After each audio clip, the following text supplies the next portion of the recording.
Selamat berjumpa kembali rekan-rekan mahasiswa Politeknik Busturia.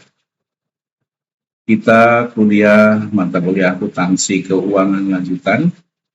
Dalam kesempatan ini kita akan membahas materi kuliah tentang akuntansi joint venture.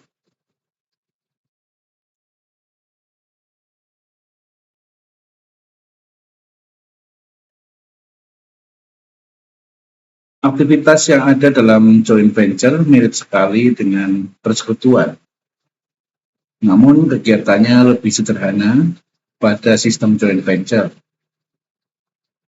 Joint venture ini juga merupakan gabungan minimal 2 individu, baik yang berupa pribadi maupun badan usaha. Dalam perkembangan laba atau dalam pembagian laba maupun laba rugi dalam joint venture sama dengan persekutuan. Akuntansi untuk joint venture dapat dibedakan menjadi akuntansi joint venture dengan metode terpisah dan metode tidak terpisah. Partner atau sekutu dalam joint venture terdiri dari sekutu aktif yang biasa disebut dengan managing partner dan sekutu pasif, yaitu sekutu yang hanya menyertakan modal, tidak ikut serta dalam pengelolaan usaha.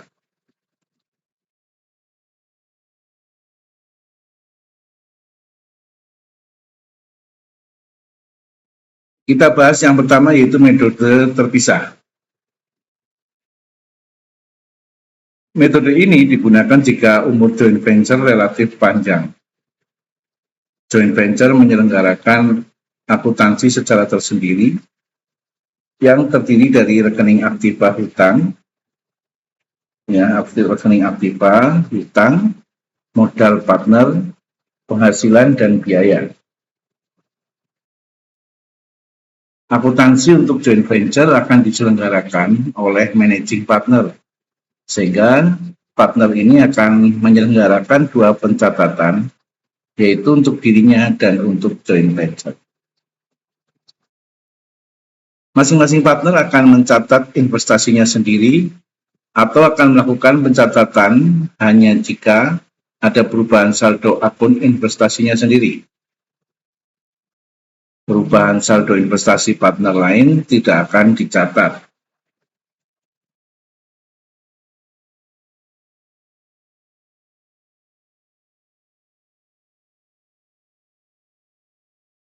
Kemudian metode yang kedua adalah metode terpisah. Maaf, ini masih dalam metode yang pertama ya.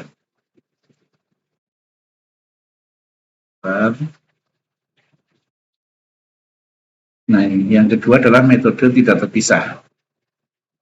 Dalam metode tidak terpisah, joint venture tidak melakukan pencatatan akuntansi tersendiri, sehingga pencatatan akan diselenggarakan oleh masing-masing partner.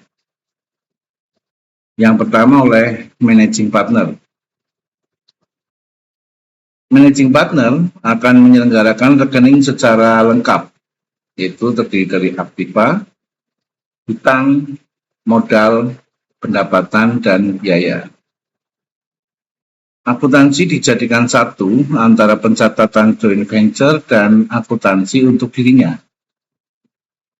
Akun untuk joint venture ditambah istilah joint venture, baik yang terkait dengan aktiva, hutang, modal, modal partner dalam hal ini, penghasilan, dan biaya.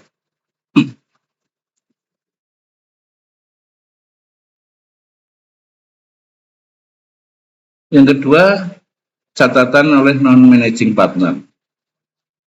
Sekutu tipe ini akan menyelenggarakan 2 macam rekening, yaitu yang pertama rekening joint venture yang akan didebit ketika mengakui biaya dan akan dikredit ketika mengakui pendapatan. Saldo rekening ini menunjukkan laba atau rugi pada periode tertentu. Yang kedua adalah rekening partner akan menyelenggarakan berupa rekening managing partner yang pada akhir periode akan menunjukkan besarnya aktiva bersih dari managing partner. Kemudian yang kedua adalah rekening partner lain.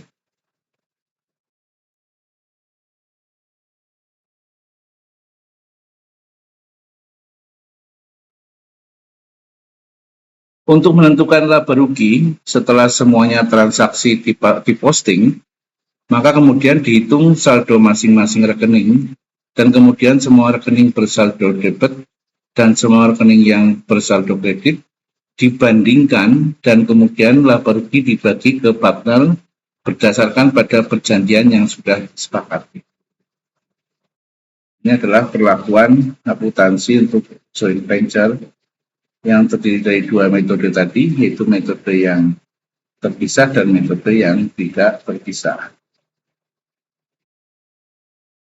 Selanjutnya kita akan bicara mengenai standar akuntansi pengaturan bersama ataupun standar akuntansi yang ditetapkan oleh Ikatan Akuntansi Indonesia yang mengacu kepada standar internasional mengenai pengaturan bersama ataupun pengaturan akuntansi di usaha bersama.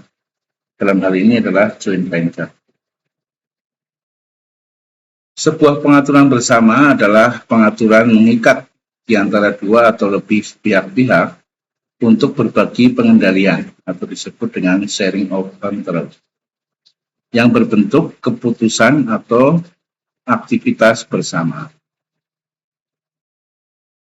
Pada awalnya PSAK 12 yang merupakan revisi pada tahun 2009 ya, atau IAS atau IAS 31 membagi joint venture ke dalam 3 kategori.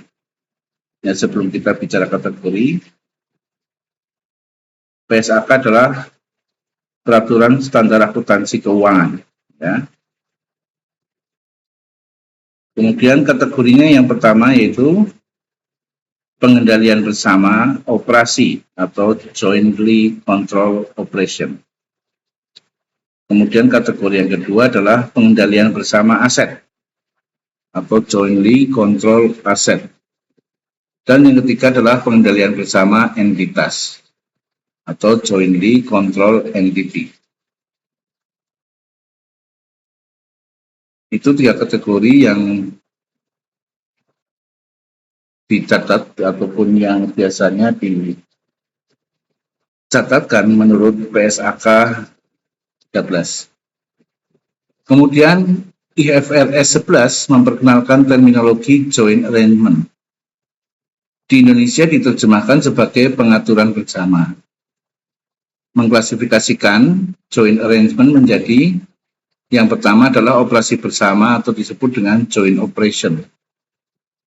Sebagai sebuah joint arrangement yang mengatur bahwa para pihak memiliki pengendalian bersama atau joint control atas sebuah kesepakatan arrangement, memiliki hak atas aset tertentu dan kewajiban terhadap liabilitas tertentu yang terkait dengan arrangement tersebut atau yang terkait dengan kerjasama tersebut.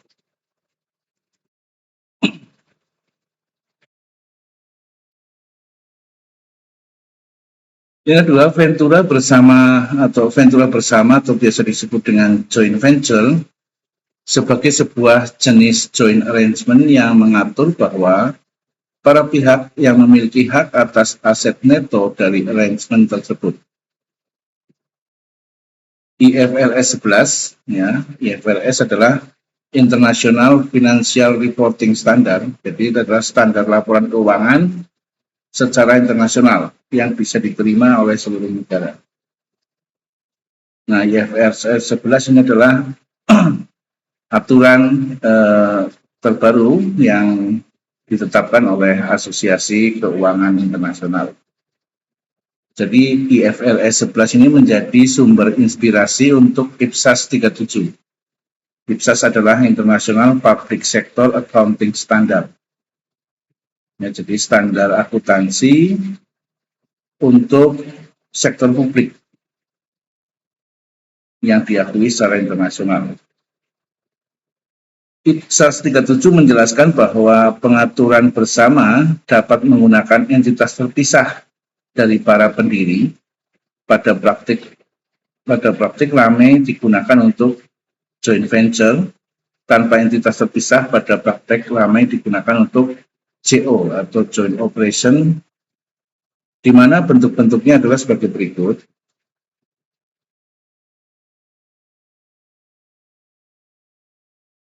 Yang pertama adalah entitas terpisah dengan bentuk badan hukum atau entitas terpisah bukan badan hukum sebagai sebuah pengaturan mengikat atau binding arrangement. Yang kedua, joint venture mungkin perlu ber-ADART atau anggaran dasar dan anggaran rumah tangga, juga tentang akta pendirian joint venture. Yang ketiga, joint venture harus berstruktur keuangan mandiri, berkonsekuensi kewajiban, dan ber-LK.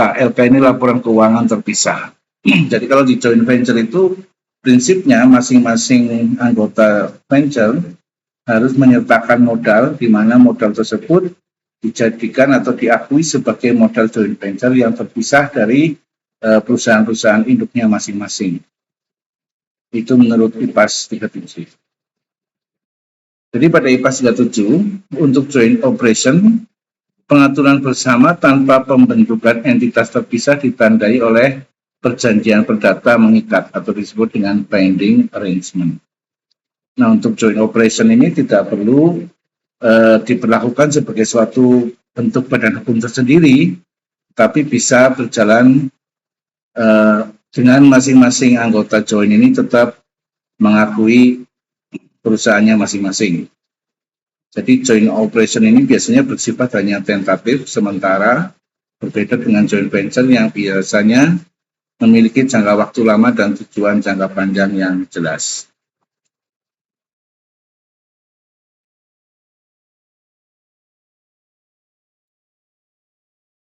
Di luar SAK atau standar akuntansi keuangan, pengaturan bersama, di Indonesia dikenal berbagai istilah sebagai kontoameta ya, atau joint operation. Jadi istilah yang lain di Indonesia itu dikenal juga dengan istilah kontoameta. Kemudian istilah juga yang lain adalah joint operation atau BOT.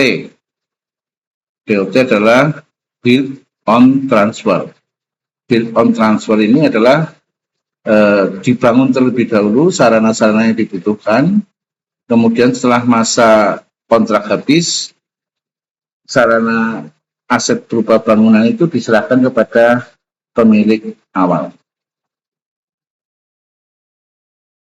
Dan semacamnya yang lazim pada tataran BUMN. Jadi pada saat joint venture ini dilakukan, joint operation juga dilakukan di Indonesia ini biasanya lebih umum dilaksanakan pada perusahaan-perusahaan BUMN. Pada umumnya tidak selalu menggunakan asas pengaturan bersama, berhampiran operasi bersama.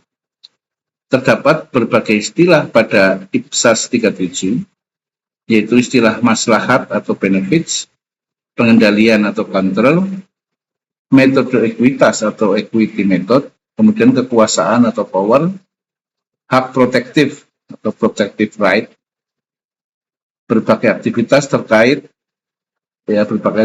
yang terkait dengan joint operation tadi adalah relevant activities, LK terpisah, laporan keuangan terpisah, atau spirit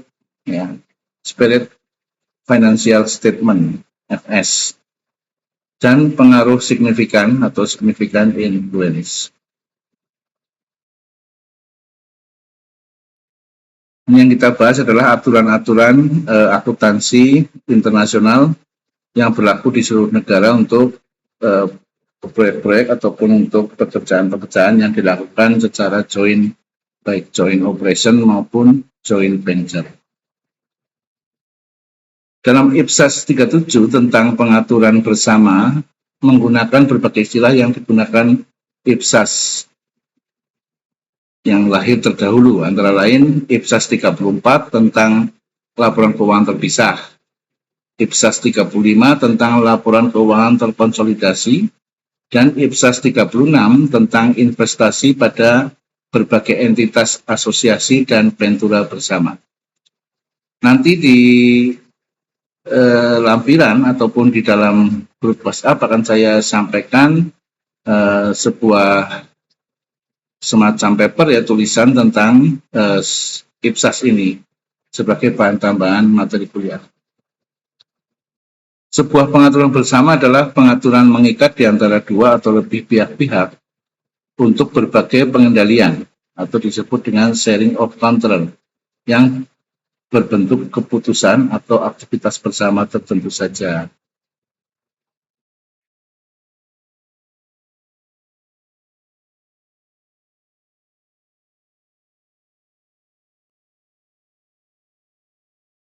Dalam sebuah kesepakatan pengaturan atau pengendalian bersama, boleh ditetapkan investor tertentu sepakat berinvestasi tanpa memiliki hak pengendalian. Ya, boleh saja misalnya anggota join tidak mengambil hak pengendaliannya, dia mempercayakan kepada partner investor. Sesuai dengan peraturan yang ada atau para 16 di IPSAS 37. Para investor dalam perikatan ini harus selalu waspada apabila terdapat investor berambisi menguasai pengendalian. Juga terdapat investor akan atau telah melakukan keputusan sendiri tanpa atau atas nama seluruh investor. Nah, resikonya kalau kita sebagai anggota Ventura dan tidak mengambil hak pengendalian, kita harus waspada terhadap dua masalah tersebut.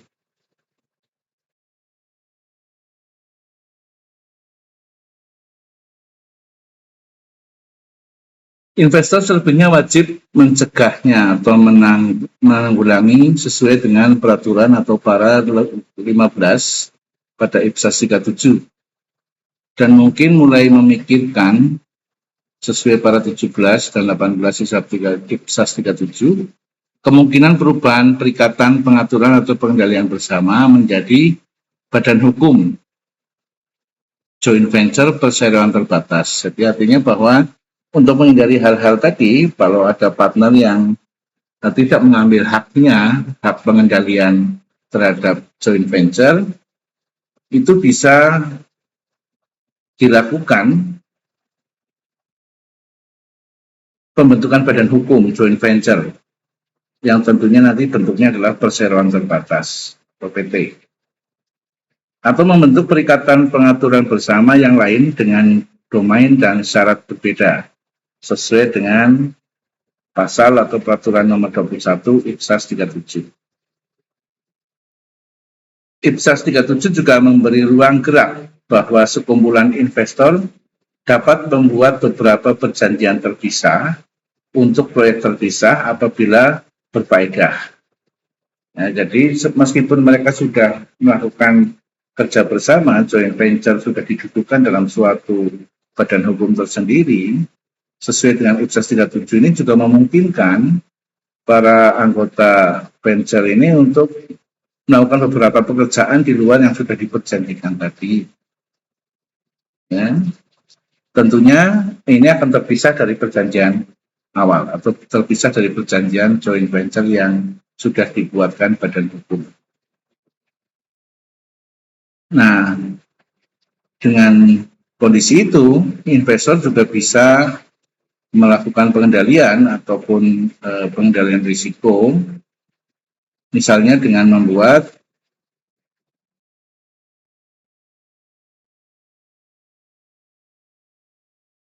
joint venture sesuai undang-undang PT. Joint venture sesuai undang-undang PT berarti menerapkan IPSAS tentang investasi asosiasi. Artinya bahwa setiap negara ini memiliki undang-undang tersendiri terkait dengan perseroan atau persekutuan usaha yang sifatnya lokal.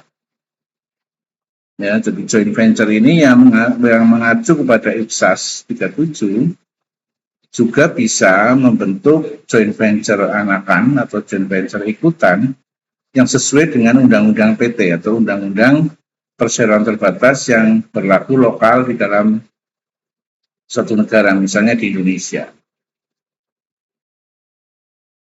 Nah, IPSAS ini juga mengatur tentang hal-hal tersebut. Kemudian yang kedua, pengaturan bersama berbentuk joint venture, berarti menerapkan IPSAS 37 tentang joint venture. Artinya mungkin mengacu pada aturan internasional juga, tidak hanya atau tidak mengambil aturan lokal berupa undang-undang PT.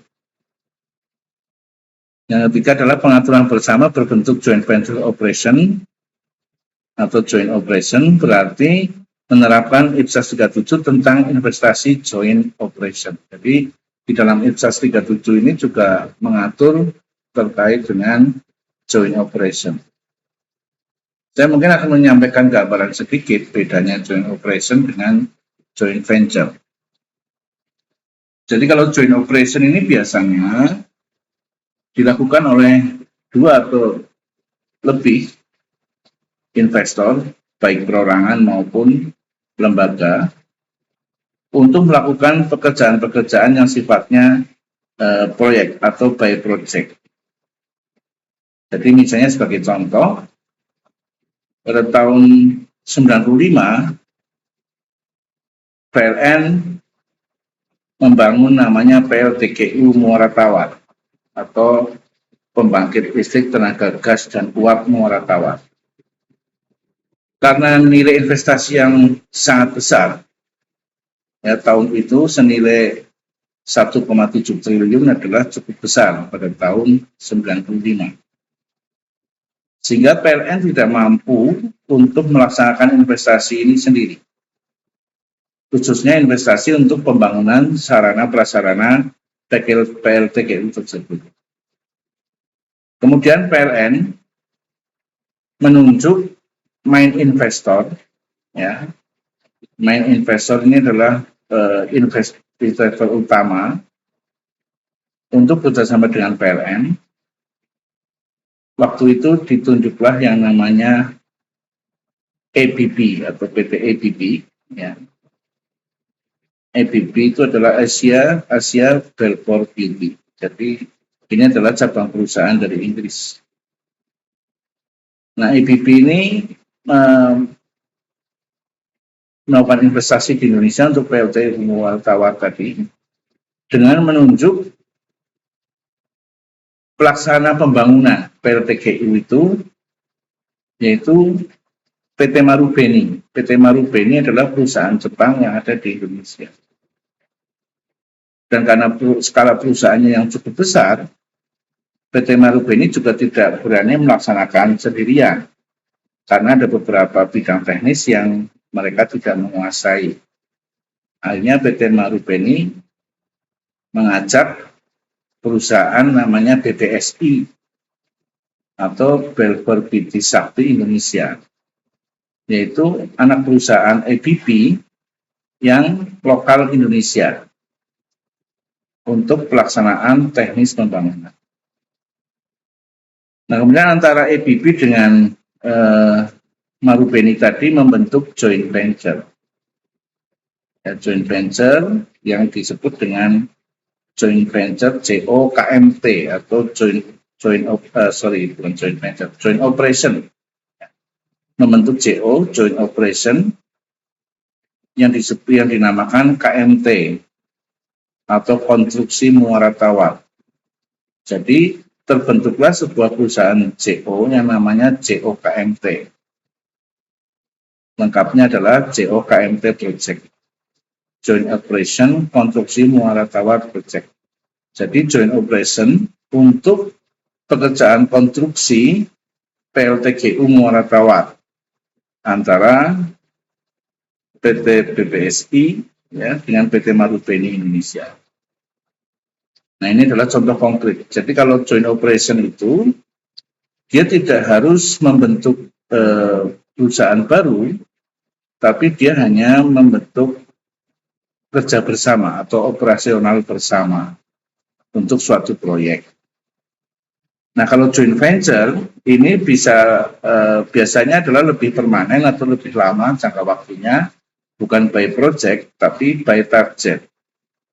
Biasanya untuk membuat produk-produk tertentu, ya, untuk jangka panjang, untuk misalnya menguasai area pemasaran kawasan tertentu, mereka melakukan joint venture. Nah, di joint venture ini memunculkan nama perusahaan baru.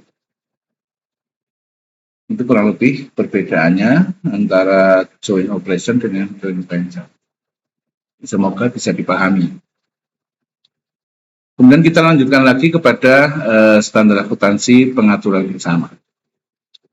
Pada paragraf 29 di IPSAS 37 mengatur bahwa manajemen entitas atau pengaturan bersama wajib membuat laporan keuangan terpisah yang mengungkapkan bagian kepemilikan para investor berskema joint operation sesuai dengan paragraf 23 sampai 25. Nanti teman-teman bisa browsing tentang IPSAS 37, bisa di-download, dan itu berbahasa Inggris, nanti bisa diterjemahkan, atau mungkin teman-teman yang memang sudah menguasai bahasa Inggris itu tidak masalah, bisa dipelajari. Kemudian bagian kepemilikan para investor berskema joint venture sesuai paragraf 12 IPSAS 34. Penjelasan bagian kepemilikan dan hak atas laba para investor tak berhak pengendalian pada skema joint operation sesuai paragraf 26. Maka sesuai IPSAS 29, instrumen keuangan kalau skema pengaturan berbentuk joint venture.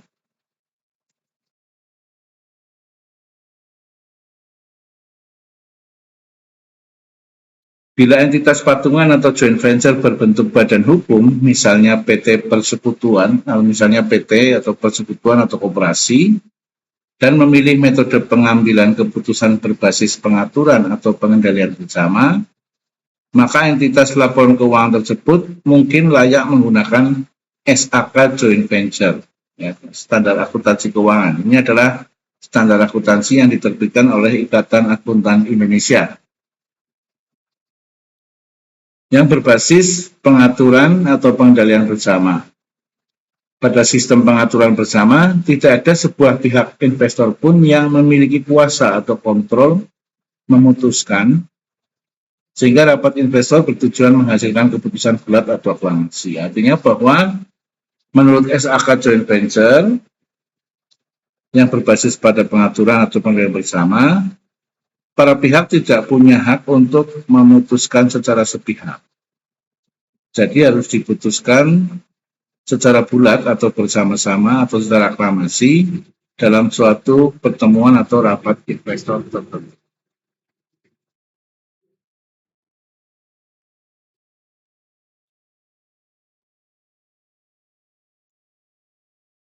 Manajemen atau operator joint operation dikelola semua investor bersama-sama secara langsung atau dengan menunjuk wakilnya. Jadi di dalam joint operation ini semua keputusan harus disepakati bersama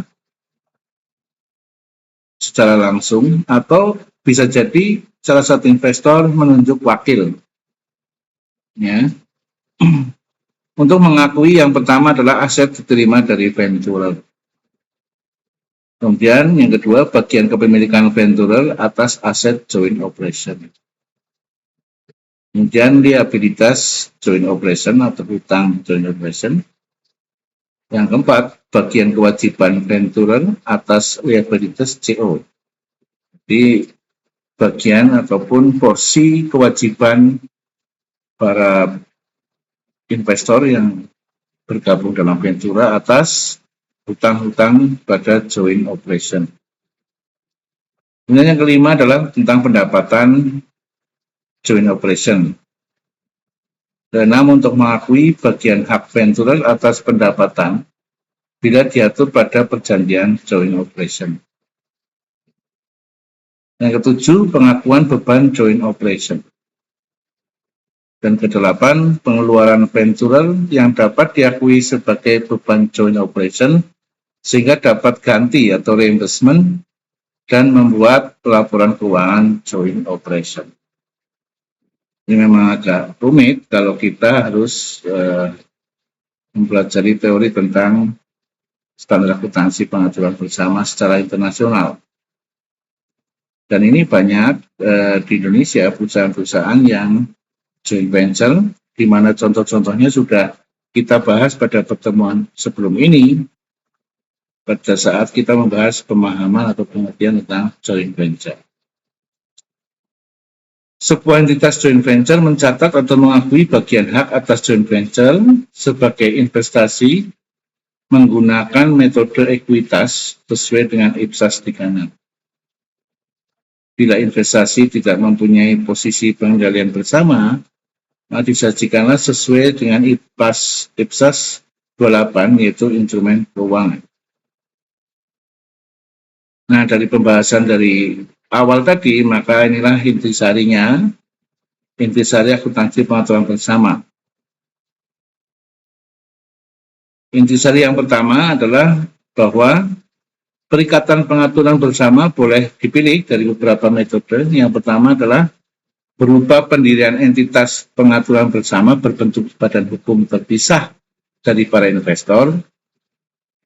Tapi dalam praktiknya lebih banyak terjadi pada pola ventura bersama atau disebut dengan joint venture.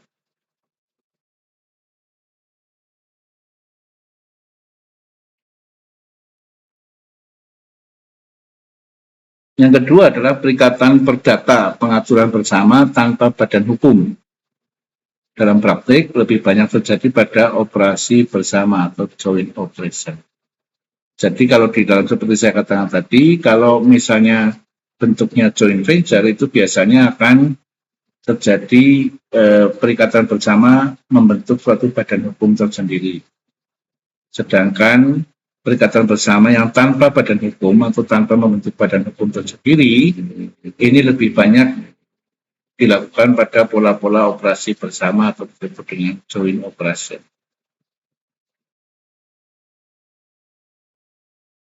Berikutnya intisarinya adalah konsep entitas sebagai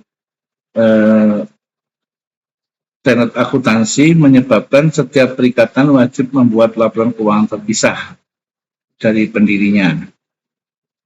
Sehingga berlaku pula bagi operasi bersama tanpa entitas hukum. Jadi baik yang berupa joint operation maupun joint venture ini wajib dibuat laporan keuangan terpisah dari induk perusahaan.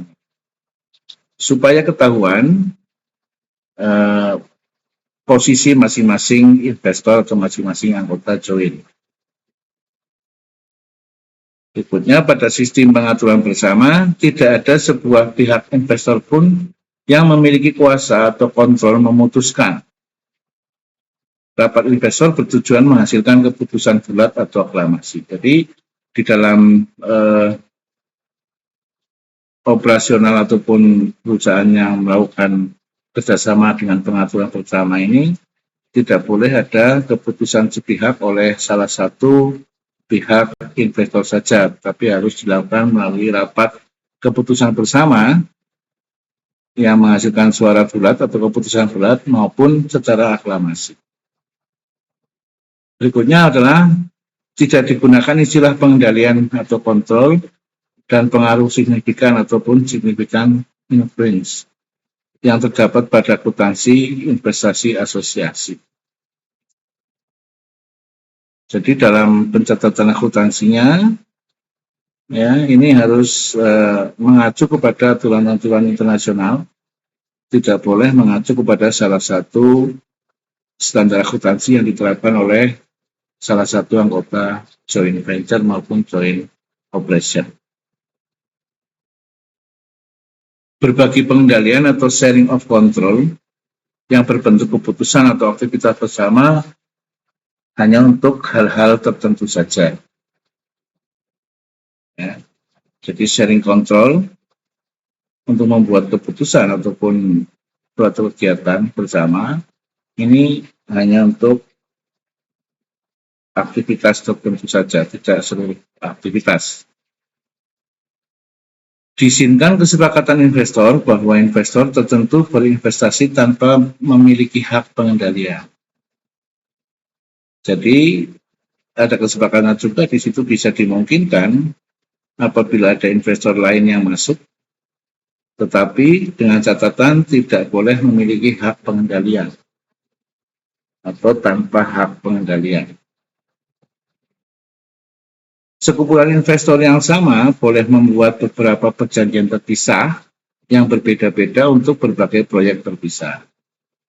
Jadi dalam sebuah joint venture maupun joint operation, ini bisa dilakukan perjanjian tambahan atau perjanjian lain untuk pekerjaan yang lain. Manajemen entitas pengaturan bersama wajib membuat laporan keuangan terpisah yang mengungkapkan bagian kepemilikan para investor berskema joint operation sesuai paragraf 23-25, bagian kepemilikan para investor berskema joint venture sesuai dengan paragraf 12 di IPSAS 34. Jadi kalau untuk investor ataupun kerjasama yang berskema JO, joint operation, maka mengacu kepada paragraf 23-25 dalam IPSAS 34. Tapi kalau untuk skemanya joint venture, itu mengacu pada paragraf 12 di IPSAS 34. Penjelasan bagian kepemilikan dan hak atas laba para investor tidak berhak pengendalian pada skema joint operation sesuai paragraf 26. Ini bahasanya agak kacau karena memang terjemahan bahasa Inggris ke bahasa Indonesia ya, jadi agak kadang-kadang terdengar tidak pas gitu.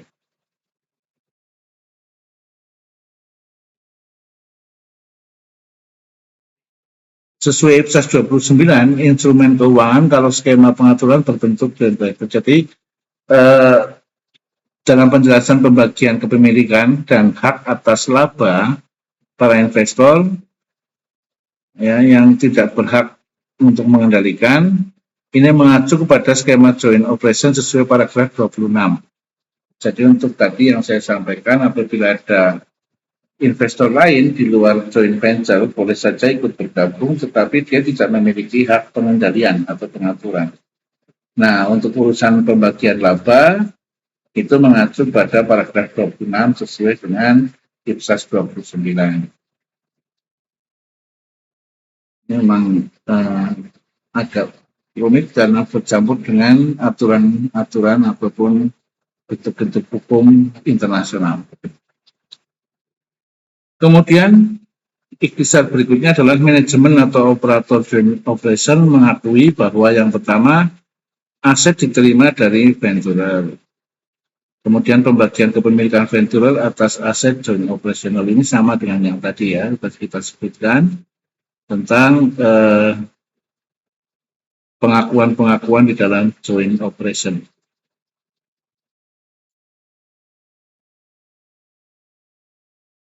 Berikutnya, investor pada suatu joint venture mencatat atau mengakui bagian hak atas joint venture sebagai investasi menggunakan metode ekuitas. Ya, metode ekuitas adalah metode pencatatan modal sesuai dengan IPSAS 36. Bila investasi tak mempunyai posisi pengendalian bersama, maka disajikan sesuai dengan IPSAS 28, instrumen keuangan. Jadi untuk investor yang di luar joint operation, di mana investor tadi adalah tidak mempunyai hak untuk pengendalian, maka penyajiannya disesuaikan dengan IPSAS 28 tentang instrumen keuangan. Ikhtisar berikutnya adalah entitas patungan atau joint venture berbentuk badan hukum, misalnya PT, persekutuan, atau koperasi, dan memilih metode pengembalian keputusan berbasis pengaturan atau pengendalian bersama, menyebabkan badan hukum sebagai entitas laporan keuangan tersebut layak menggunakan SAK atau standar akuntansi keuangan joint venture berbasis pengaturan atau pengendalian bersama. Jadi untuk entitas patungan yang berbentuk misalnya PT, persekutuan, dan koperasi, artinya bahwa badan hukum ini mengacu kepada undang-undang PT di Indonesia, maka bisa digunakan laporan keuangannya mengacu kepada standar akuntansi keuangan joint venture. SAK ini diterbitkan oleh Ikatan Akuntan Indonesia, ya, SAK tentang joint venture yang berbasis pengaturan dan pengendalian bersama. Jadi yang harus kita perhatikan di sini adalah acuannya. Apabila acuan kerjasama kita adalah dengan perusahaan asing dan kita tidak membentuk badan hukum, artinya harus mengacu kepada aturan ataupun standar internasional, yaitu IPSAS tadi. Tapi kalau misalnya kerjasama tersebut membentuk badan hukum, di mana badan hukum itu berpedoman kepada Undang-Undang Perseroan Terbatas di Indonesia, maka laporan keuangannya bisa menggunakan atau berpatokan kepada SAK, ya, Standar Akuntansi Keuangan yang Indonesia, tentang bab joint venture atau pengendalian bersama bidang keuangan.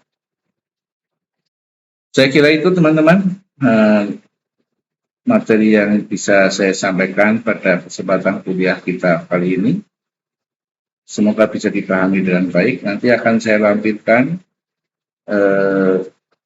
suatu paper tentang IPSAS ini di dalam WhatsApp grup teman-teman mahasiswa. Terima kasih atas perhatiannya. Jangan lupa subscribe bagi yang belum subscribe channel ini. Kemudian like dan share kepada banyak orang. Semoga apa yang kita bahas ini juga bisa memberikan manfaat kepada orang lain.